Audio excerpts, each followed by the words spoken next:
चलिए, मैंने क्या बोला, क्षोभ मंडल में जाना है। ठीक, क्षोभ मंडल के बारे में हम बोले थे, अभी तुरंत बोले थे। समुद्र तल से, समुद्र की जो तल माप है उससे कम से कम तल से 7 किलोमीटर तक, क्या 7 किलोमीटर तक क्या है हमारे पास में, वायु में पर्याप्त ऑक्सीजन है ना। वायु में या वायुमंडल में पर्याप्त ऑक्सीजन है, पर्याप्त ऑक्सीजन है।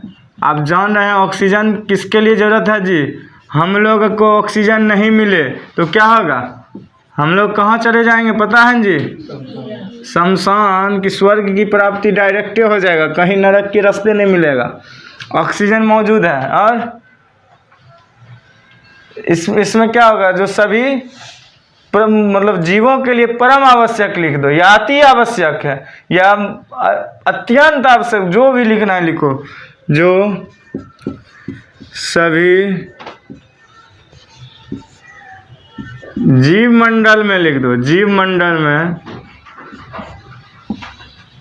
सभी जीवों को, सभी जीवों को अति आवश्यकता है। अति आवश्यक मतलब आवश्यक, परम आवश्यक लिख सकते हो, आवश्यक या परम आवश्यक लिखिए देते हैं, परम आवश्यक हैं। इसी मंडल को, इसी मंडल क्या, इस 7 किलोमीटर जो मंडल है ना वायु, 7 किलोमीटर तक, ध्यान से देखिए, यही मंडल को, इसी मंडल को मैं क्या कहता हूँ, क्षोभ मंडल कहता हूँ, क्षोभ मंडल कहता हूँ। चलो कहता हूँ, कितना लिखा, अब ये आपका क्लियर हो गया।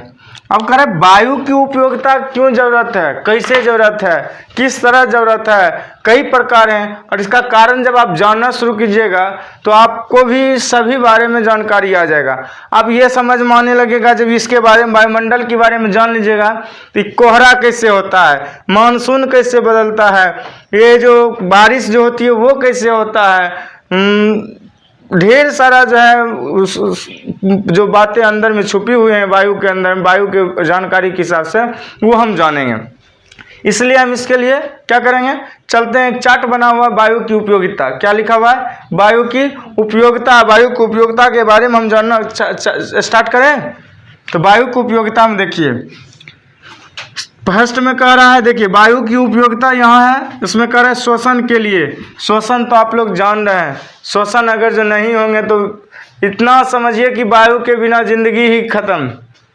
क्लियर। तो वायु। अब दूसरा है पौधों के भोजन के लिए, प्रकाश संश्लेषण के लिए, ये सभी जरूरत है भोजन के लिए। किसको, पौधों को भी क्या चाहिए, ऑक्सीजन चाहिए, वायु चाहिए। वायु द्वारा जो है ताप का नियंत्रण, आप लोग देख रहे हैं जब मौसम धूप का हो, गर्मी का हो, हल्का भी बारिश न चले उस वक्त भी जो हम लोग की आदत सी हो गई है फैन में रहने का, एसी में रहने का, ना खुले वातावरण में रहने का, अब क्या हुआ कि ये सभी आदतें जो हमें प्रभावित करना शुरू कर देता है। अगर जो हवा जरा सा भी ना चले तो इतना मन व्याकुलता हो जाता है कुछ देर तक कि मानिए कि लग रहा है कि अब सांसें जो रुक रहे हैं, क्या हो रहा है, सांसें रुक, व्याकुलता थोड़ा ज़्यादा हो जाता है, हवा चल कभी बंद होता है ना। अब ये देखो ना क्या हाल हो रहा है, कुछ हो रहा है ना, 20 मिनट में ब्रेन को हैक कर लेता है कौन, गर्मी, काम करने ही नहीं देता है ब्रेन को। इसलिए वायु की आवश्यकता परम है। चलिए, और इसके द्वारा हरितगृह प्रभावित भी हो सकता है, हरितगृह प्रभाव ना, ग्रीन हाउस इफेक्ट, क्या कहोगे, ग्रीन हाउस इफेक्ट। और ये ग्लोबल वार्मिंग, वैश्विक, क्या कहेंगे, वैश्विक। ठीक है।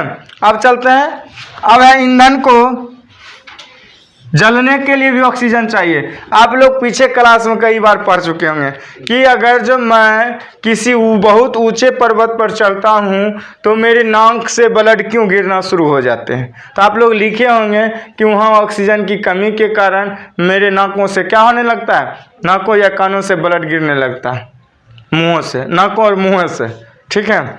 और दूसरी बात ये भी लिखते होंगे, पूछा गया होगा कि पृथ्वी पर अगर धरती पर हमें या नीचे जगह पर हैं तो हमें आसानी से खाना पकाने में या किसी चीज़ अलाव को जोड़ने में या माचिस की तिल्ली जलाने में आसानी होता है। वहीं कहीं पहाड़ पे चले जाते हैं ऊंचाइयों पर तो वहाँ खाना बनाने में कठिनाइयाँ होती है, होता लिखा है ना, 8 में साइड दिया हुआ है।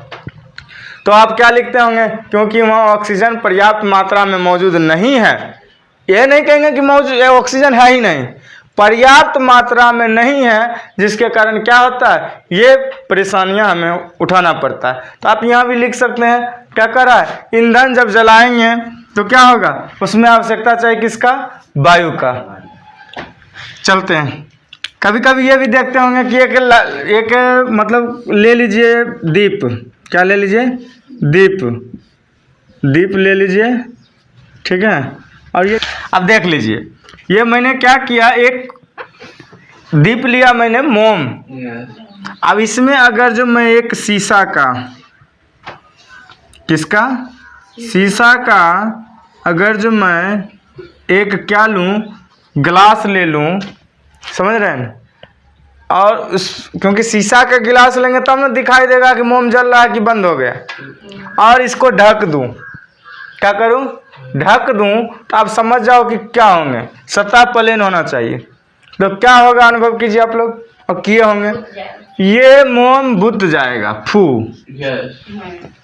ना, क्यों, क्योंकि इसके पास ऑक्सीजन नहीं मिला, और ऑक्सीजन जब नहीं मिलेगा तो न खाना बनेगा, ना लिखी, खाना बनेगा, ठीक है, और ना ही कुछ होंगे, ठीक। चलिए, अब आप लोग ईंधन के बारे में देख लिए। अब करें वर्षा, ये जो अभी माहौल चल रही है बारिश की ना, कभी गर्मी, कभी ठंडी, कभी वर्षा, कभी मानसून आना या तूफान आना, ये सभी किसका कारण है, इस बारिश का ही कयामत है। क्या है, इसी का कयामत है, जितना इतना कयामत होना पड़ता है। कभी खूब बारिश होना, कभी बारिश नहीं होना, कभी गर्मी हो जाना, कभी तूफान उठ जाना, ये सब अगर जो किया धरा है तो वायु का है, और वायु के कारण ही बहुत ढेर सारा बात होते हैं। और यही वायु में क्या जरूरत है कि वर्षा के जो है ना, वर्षा के लिए वायु की उपयोगिता एकदम 100% होना चाहिए। उसी से समुद्री मंद पवन भी होता है, स्थल मंद पवन भी होता है, और इसमें जो ढेर सारी बातें हैं वो मैं चलूँगा।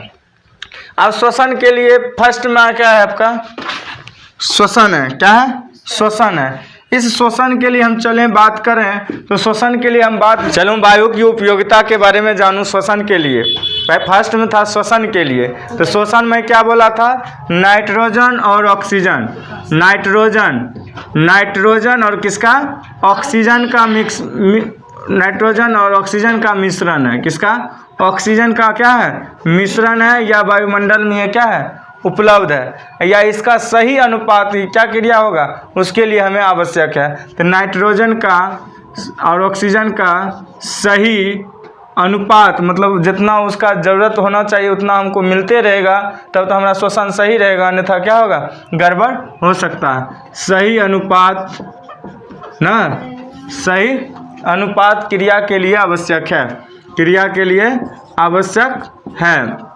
अब इसमें हम चलेंगे, श्वसन तो हम देख लिए, क्या श्वसन के लिए हमको क्या चाहिए, नाइट्रोजन और ऑक्सीजन हर हाल में चाहिए, और सही अनुपात में जितना चाहिए उतना। अब भोजन है, आप लोग 5 रोटी या 20 रोटी खाते हैं, कितना खाते हो, 4 गो, चलो 4 गो नहीं 2 गो खाते होगे, ठीक है। तो भूख वाला 1 गो और आधा गो रोटी दे दिया जाए तो भूख जी पाओगे, जल्दी मरना है, तो इसलिए इसको समान मात्रा में होना चाहिए। अब कहा एक समान जो व्यक्ति के लिए जो है, एक समान व्यक्ति के लिए आवश्यक वायु जो होता है 250 kg से 265 kg होना चाहिए। कितना, समान व्यक्ति के लिए, समान व्यक्ति के लिए वायु कितना होना चाहिए, 250 kg से 265 kg तक। नोट कर लीजिएगा, 250 kg से लेकर 265 kg तक। और श्वसन क्रिया में ये क्या होता है, अंदर में श्वसन क्रिया जो होता है, श्वसन क्रिया के लिए क्या होता है इसमें, श्वसन क्रिया के अंदर में जो है इसका जो है ऑक्सीजन बाहर मतलब ऑक्सीजन लेता है ना, और बाहर कौन चीज़ करता है, कार्बन डाइऑक्साइड। तो अंदर क्या करता है ऑक्सीजन, और बाहर क्या करता है CO2 अर्थात कार्बन डाइऑक्साइड बाहर करता है। अंदर इसी में से 250 से 265 kg में वायु में हम क्या करते हैं, अंदर में क्या करते हैं ऑक्सीजन ले लेते हैं, और बाहर किसको छोड़ देते हैं, कार्बन डाइऑक्साइड छोड़ देते हैं। अब वायु जो होता है, वायु से हम किसका प्रयोग करते हैं, श्वसन ना। श्वसन जब करते हैं तो क्या लेते हैं, ऑक्सीजन लेते हैं, और उसके बाद हमको क्या होता है, खून में क्या करता है, हीमोग्लोबिन विभाजन के साथ है ना। तो हम क्या करेंगे, इस प्रकार से हम लिख सकते हैं, क्या लेते हैं, पहले वायु लेते हैं, वायु लेने के बाद क्या होता है, श्वसन होता है हमारा ना। श्वसन से हम क्या करते हैं, क्या लेते हैं O2 ऑक्सीजन, और तब ये क्या करता है, हीमोग्लोबिन से मिलकर, हीमोग्लोबिन से मिलकर क्या करता है, मिलकर क्या करता है, ऑक्सी हीमोग्लोबिन बनाता है। क्या बनाता है, ऑक्सी हीमोग्लोबिन बनाता है। एक साथ लिख लीजिएगा, हीमोग्लोबिन बनाता है। अब याद रखिएगा, हम जो वायु लेते हैं श्वसन की क्रिया में, जो वायु लेते हैं श्वसन के रूप में आता है, और श्वसन के रूप में आता है तो उसमें क्या लेते हैं, ऑक्सीजन लेते हैं। ऑक्सीजन क्या करता है, हमारा कहाँ चल जाता है, जब ऑक्सीजन अंदर लेते हैं तो क्या करता है, आगे जाकर खून में, कहाँ लिखें जी, यहाँ लिखिए खून में, क्या लिखिएगा, खून में हीमोग्लोबिन से मिलकर, किससे मिलकर, हीमोग्लोबिन से मिलकर, खून में हीमोग्लोबिन से मिलकर क्या बनाता है, ऑक्सी हीमोग्लोबिन बनाता है। क्या बनाता है, ऑक्सी हीमोग्लोबिन बनाता है। और ये जो ऑक्सी हीमोग्लोबिन है वो क्या करता है जानते हो, कोशिका को क्या करता है, ऑक्सीजन प्रदान करता है। क्या करता है, ये आगे बढ़ के किसको देता है, सेल्स को देता है। किसको देता है, सेल, कोशिका के देता है। और कोशिका क्या करता है, उसको ऑक्सीजन जब देता है तो कोशिका से प्राप्त जो O2 कोशिका से जो प्राप्त होता है ऑक्सीजन, इससे जब प्राप्त होता है तब क्या होता है, शर्करा अणु का निर्माण होता है। किसका, शर्करा अणु। वो क्या करता है, ऑक्सीकृत होकर कार्बन डाइऑक्साइड एवं किसका, कौन सी बनाता है, जल बनाता है। ये क्या करता है, इसका किसका होता है, जब सेल ऑक्सीजन देता है तो ये क्या बनाता है, शर्करा अणु बनाता है। क्या बनाता है, शर्करा अणु बनाता है। और जब शर्करा अणु बनाता है तो ये क्या करता है, किससे मिलता है, शर्करा अणु मिलता है किससे, ऑक्सीकृत कर लेता है। ये क्या कर लेता है, ऑक्सीकृत करता है। ऑक्सीकृत करने के बाद क्या करता है, ये ऑक्सीकृत करने के बाद ये क्या करता है, कार्बन डाइऑक्साइड और क्या, जलवाष्प अति जल H2O जल का क्या करता है, निर्माण कर लेता है। अब इसी में आप लिख सकते हैं। और ये जो जल बनाता है, कार्बन डाइऑक्साइड और जल बनाता है, ये हमारे लिए क्या काम करता है, ये जो होता है ये क्या काम करता है, हमें जो है ऊर्जा प्रदान करता है। क्या करता है, ऊर्जा प्रदान करता है। जब ऊर्जा प्रदान होता है उसी ऊर्जा से हम लोग चलते हैं जी। ऊर्जा प्रदान करता है जब हमारे पास में कोई बैटरी तो नहीं लगा हुआ, मैं तो ये पानी, जल, भोजन, इसी के माध्यम से हम चलते हैं।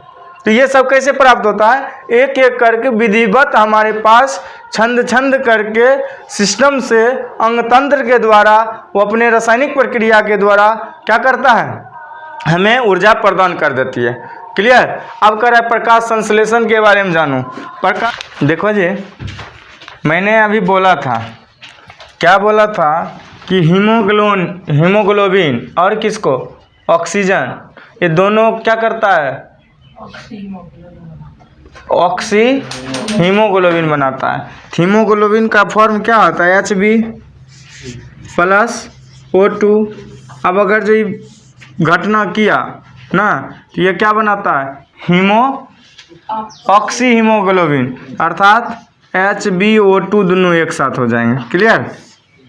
इसका नाम होगा हीमोग्लोबिन, इसका नाम ऑक्सीजन, इसका नाम ऑक्सी हीमोग्लोबिन। क्लियर। अब इसके बाद मैं बोला था शर्करा के बारे में। शर्करा क्या करता है? शर्करा जो हमें कहाँ है शर्करा? देखिए शर्करा अणु ऑक्सीकृत करने पर तो क्या शर्करा का सूत्र क्या होता है? C6H12O6 प्लस किससे करना है? 6O2 से। जब 6O2 से करेंगे अभिक्रिया तो ये क्या होगा? 6CO2 एक हो जाएगा। अब प्लस में क्या हो जाएगा? 6O2 एक में हो जाएगा। उसके बाद क्या होगा? प्लस में हो जाएगा 6H2O। अब प्लस ऊर्जा इसका निर्माण करेगा। 6H2O प्लस इसमें क्या देता है? ऊर्जा का निर्माण करता है, जो मैं यहाँ आगे भी शो किया हूँ, ऊर्जा प्रदान करते हैं। क्लियर? अब प्रकाश संश्लेषण के बारे में जानिए। प्रकाश संश्लेषण पढ़ाने की आवश्यकता नहीं है, आप लोग आराम से पढ़े हुए हैं, कई बार पढ़े हुए हैं, कई बार देखे हुए हैं। प्रकाश संश्लेषण में क्या होता है? सूर्य की प्रकाश, कार्बोहाइड्रेट और क्या कहते हैं, वायु की आवश्यकता होती है ना प्रकाश संश्लेषण का। प्रकाश संश्लेषण क्या होता है? हरे पौधों में होते हैं ना। मरा हुआ पौधा करेंगे ना तो हम एक शब्द कह सकते हैं क्या? क्लोरोफिल की उपस्थिति में नोट कर सकते हैं। क्लोरोफिल की उपस्थिति में हरे पौधे कार्बन डाइऑक्साइड, जल ना और कौन चीज, सनलाइट, सूर्य का प्रकाश का उपयोग करके क्या करता है? अपना भोजन तैयार करता है। और उसमें क्या प्राप्त होता है? ग्लूकोज। और ग्लूकोज का सूत्र क्या होता है? यही होता है 6CO2 प्लस कौन चीज 6H2O ना। और ये जब दोनों काम करेगा, सनलाइट और किसका, क्लोरोफिल का काम करेगा, तो क्या होगा? C6H12O6 प्लस CO2, ये तैयार होगा ग्लूकोज।